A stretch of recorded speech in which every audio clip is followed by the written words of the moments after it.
சிவார்ப்பணம்.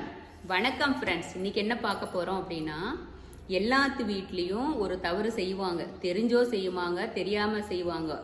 தெரிஞ்சு செய்கிறவங்க அதிகம் யாரும் இருக்க மாட்டாங்க. தெரியாமல் செய்கிறவங்க தான் பல பேர்.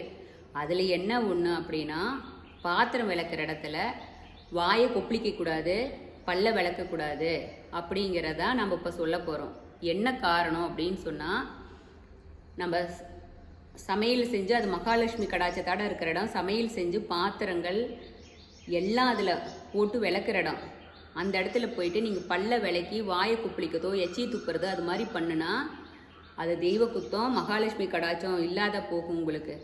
வாஷ் பேஷனில் பல்ல விளக்குங்க, கையை கழுவுங்க, வாயை குப்பளிங்க, எது வேணாலும் வாஷ் பேஷனில் மட்டும்தான் பண்ணணும். பாத்திரம் சமையல் செய்கிற பாத்திரங்கள் இருக்கிற இடத்துல பல்ல விளக்கக்கூடாது, வாயை கொப்பளிக்கக்கூடாது, எச்சி துப்பக்கூடாது. அது பண்ணினீங்கன்னா உங்கள் குடும்பத்துக்கு ஆகாது. நம்மளே நமக்கு கருவாமடிகள் அதிகம் இருக்குது, நமக்கு நல்ல நேரம் எப்படி வரும்னு நினச்சிட்ருக்குறோம். ஆனால் நம்ம அதை தெரியாத இது மாதிரி தவறுகள் எல்லாம் செய்கிறோம். அதனால முதல்ல வந்துட்டு பாத்திரம் விளக்குற இடத்துல எச்சத்தட்டே, சாப்பிட்ட தட்டை எச்சத்தட்டுன்னு சொல்லுவாங்க. சாப்பிட்ட தட்டையே அப்படி வச்சுட்டு போகக்கூடாது. வேலைக்கே ஆள் இருந்தாலுமே அந்த சாப்பிட்ட தட்டை ஒரு கழுவி தான் கமுத்தி வச்சுட்டு போகணும்னு சொல்லுவாங்க பெரியவங்க. அதெல்லாம் அந்த காலத்தில் எதுக்கு பெரியவங்க சொன்னாங்க? மகாலட்சுமி தாய் நம்மக்கிட்ட வாசம் செய்யணும் அப்படின்னு சொன்னால் நம்ம சாப்பிட்ட தட்டை அப்படியே போடக்கூடாது. நைட்டு ஃபுல்லாக சிங்கில் தண்ணி ஊறிக்கிட்டு கிடக்கக்கூடாது எல்லா பாத்திரமும் அப்படிங்கிறதுக்காக தான். உங்களால் பாத்திரம் விளக்க முடியலனா கூட அடுத்த நாள் தான் விளக்கணும்னா சிங்கில் போட்டு ஊற வைக்காத. பாத்திரமெல்லாம் இருக்குதுன்னா சிங்கு கடியில் அப்படியே வச்சுருங்க, எடுத்து மூடி போட்டுருங்க. காலையில் எடுத்து விளக்குதுன்னா அப்படி தான் விளக்கணும், ஊற வச்சுட்ருக்காதீங்க. அது சிங்கில் ஊற வச்சா குடும்பத்துக்கு நல்லது கிடையாது. வாயை குப்பளிக்கிறதோ சிங்கில் பண்ணுனா அது உங்களுக்கு தோசைன்னா தோசம். நீங்கள் சமையல் செய்கிற குக்கரில் இருந்து இப்போ நிறைய பேர் பூஜை சாமானம், பாதி பேர் நான்வெஜ் செய்வீங்க, பாரு நான்வெஜ் சாப்பிடாத இருப்பீங்க. அப்படி இருக்கிற எல்லா பாத்திரத்தையும் அதில் தான் போட்டு விளக்குவீங்க. அப்போ அந்த இடம் தூய்மையாக இருக்கணும். அதனால் சிங்கில் அது மாதிரி பண்ணாதீங்க தயவு செஞ்சு.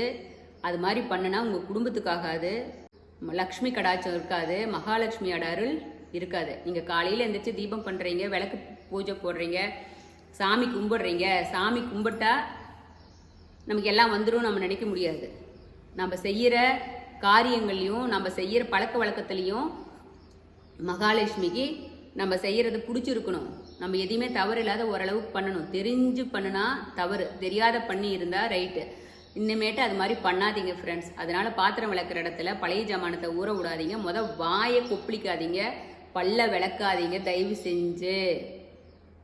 அது குடும்பத்துக்கு ஆகாது. வாஷ் பேஷனில் பல்ல விளக்குங்க. இல்லை கிராமத்து சைட்லாம் இருக்கிறாங்க, பல்ல விளக்கிட்டு அப்படியே வெளியில் போயிட்டு வருவாங்க, வாயை குப்பளிச்சுக்குவாங்க, அப்படியே பைப்பில் கழுவிக்குவாங்க, அது ஓகே. ஆனால் பாத்திரம் விளக்குற இடத்துல தயவு செஞ்சு தவறு செய்யாதீங்க, தூய்மையாக வச்சுக்கோங்க. ஓகே. இது நம்ம சிவார்ப்பணம் 61 சேனல் சொல்கிற கருத்து. இது உங்களுக்கு பிடிச்சிருந்தா ஏற்றுக்குங்க, உங்கள் குடும்பத்தோட ஹாப்பியாக இருங்க. Okay, thank you friends. சிவார்ப்பணம்.